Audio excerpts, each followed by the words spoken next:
الحمد لله حمدا كثيرا طيبا مباركا فيه. اللهم لا أحصي ثناء عليك أنت كما أثنيت على نفسك.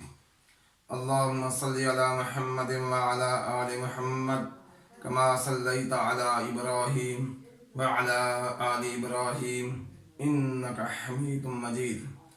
اللهم بارك على محمد وعلى آل محمد كما باركت على إبراهيم وعلى آل إبراهيم إنك حميد مجيد. Dear students, السلام علیکم ورحمۃ اللہ وبرکاتہ. آج کی ویڈیو میں انشاءاللہ سورۃ لقمان اس کا لانگ کوسچن سمجھایا جائے گا. پورا فائدہ اسٹوڈنٹس آپ کو اس وقت حاصل ہوگا جب آپ پوری بات سمجھیں گے. تھوڑا سا 1 منٹ دیکھ کے چھوڑ دیا اس کا فائدہ نہیں ہوگا. لہٰذا شروع سے لے کر آخر تک ویڈیو کو دیکھیے گا. سب سے پہلے آپ پریزنٹیشن دیکھیں. سورۃ لقمان کی ہیڈنگ آپ سینٹر میں لگائیں. اس کے بعد تعارف میں آپ نے 2 باتیں ڈسکس کرنی ہیں کہ یہ مکی صورت ہے. پوائنٹ بنا لیں، یہ مکی صورت ہے. نمبر 2، اس میں 34 آیات ہیں، یہ لکھ دیں. پھر نیکسٹ ہیڈنگ بنائیں سورت کا نزول، زمانہ نزول. کس زمانے میں یہ صورت نازل ہوئی؟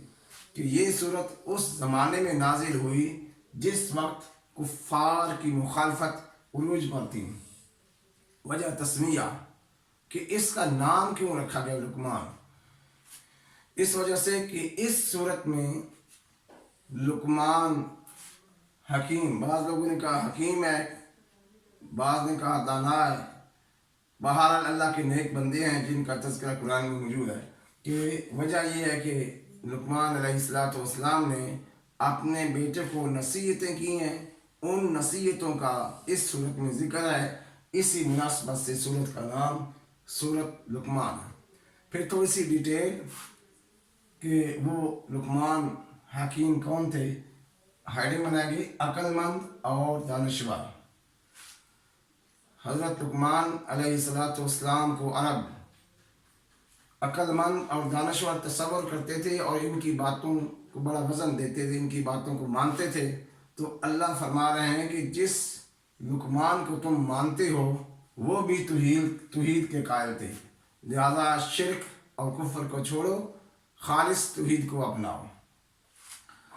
اور اس صورت میں شرک کو ظلم عظیم کہا گیا ہے کہ بہت بڑا ظلم ہے. اب میں آپ کو ظلم اور عدل اس میں فرق بتاتا ہوں کہ عدل کیا ہے اور ظلم کیا ہے.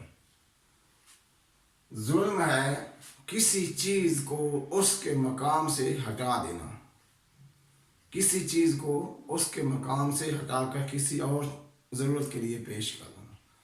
جیسے بال پوائنٹ سے کچھ لوگ اپنی شلوار میں نالا ڈالتے ہیں، یہ ظلم ہے. کیسے؟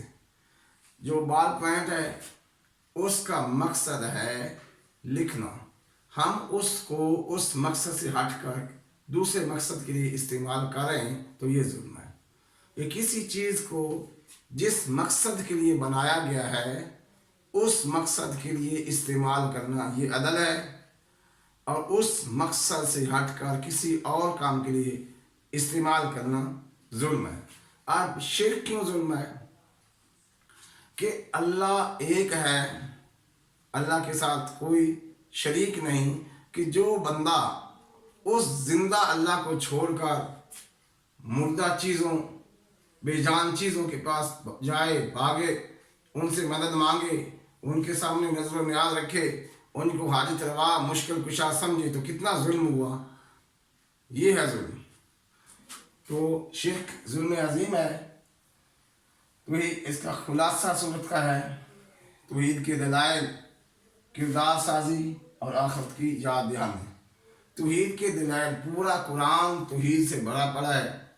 توحید کے دلائل دیے گئے ہیں کہ زمین کو دیکھو کہ تم اس کے اندر دانا پھینکتے ہو، اللہ اس کو بڑا کرتا ہے. پھر اس میں پھل لگتے ہیں، آسمان کھلا ہے، اور سورج چاند ستاروں کا نظام دیکھو۔ اس نظام کو دیکھ کر اللہ کی توحید کو سمجھو۔ کردار سازی کس کی؟ انسانوں کی، انسانوں کی، میری اور آپ کی۔ ہم اپنے آپ کو بڑا اچھا سمجھتے ہیں، اچھا دوسروں کو برا سمجھتے ہیں۔ پہلی اصلاح اپنی ہے۔ اب ایک مثال سمجھیے، آپ کسی آفس میں جاتے ہیں، وہاں کام ہے، آپ نے کوئی فائل جمع کرانی ہے، وہاں 20 بندے آپ سے پہلے کھڑے ہیں، آپ کا نمبر 21 ہے، جو فائل جمع کر رہا ہے وہاں آپ کا دوست بیٹھا ہے، آپ کے پاس اس کا نمبر بھی ہے۔ اب مجھے بتائیے کہ کتنے % لوگ اس اپنے 21 یا جو بھی نمبر ہے اس پر جا کے پراپر طریقے سے جائیں گے؟ اگر ان کے دوست وہاں بیٹھے ہیں تو میرا خیال ہے 5% لوگ بھی پراپر چینل کو یوز نہیں کریں گے، شارٹ کٹ لگائیں گے۔ یعنی کہ ہمارے 95% لوگ شارٹ کٹ کے کہہ رہے ہیں۔ شارٹ کٹ سے کام نہیں بنے گا۔ پراپر طریقے سے ہر انسان جب چلے گا نا، پھر انشاءاللہ ہماری اصلاح ہوگی، ہمارا کریکٹر اچھا ہوگا اور ملک ترقی کرے گا۔ توحید کے دلائل، کردار سازی، آفت کی یاد، مضامین۔ اب یہاں جگہ کام تھی تو میں نے اکٹھی لکھ دی ہیں، تو آپ نے ان کو نیچے پوائنٹس بنا کے لکھنے ہیں۔ اس میں شرک کی مذمت ہے۔ انہوں نے لقمان علیہ السلام نے اپنے بیٹے کو شرک سے روکا اور نصیحت کی کہ شرک بڑا ظلم ہے، اور نماز پڑھنے کا حکم دیا، امر بالمعروف و نہی عن المنکر کا حکم دیا۔ کیا اس کا مطلب ہے؟ کہ نیکی کا حکم کرنا اور برائی سے روکنا۔ پھر مصیبت جو آئے اس پر صبر کرنا، زمین پر اکڑ کرنا چلنا۔ اللہ فرماتے ہیں زمین پر اکڑ کر چلنے سے تم پہاڑوں کی بلندی کو نہیں پہنچ سکتے۔ اس کے علاوہ چال اور گفتگو میں میانہ روی، حتیٰ کہ ہر کام میں میانہ روی۔ میانہ روی کیا ہے؟ کہ ہر کام میں انتہا پسندی سے بچنا، درمیانی راستہ اختیار کرنا، چال میں بھی اور آواز میں بھی۔ اور یہاں فرمایا کہ سب سے بری آواز گدھے کی آواز ہے۔ اچھا جی، اس کے بعد آتے ہیں علمی اور عملی نکات کیا ہیں۔